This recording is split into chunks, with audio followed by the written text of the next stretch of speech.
गुलाम है। तुझे मेरी गुलामी से कोई नहीं बचा सकता। लेकिन ये क्या, ये रस्सी क्यों बंधी है? अच्छा, अभी देख लेता हूं। ये तो तिलिस्मी रस्सी है। इसने अपने आप को ये बांधकर बचाया हुआ है।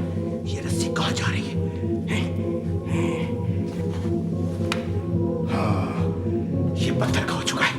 मेरा ख्याल है कि पहले इसे गुलाम बनाऊं। एक दूनी दूनी, एक दूनी दूनी, दूनी दूनी दूनी, दूनी दूनी दूनी।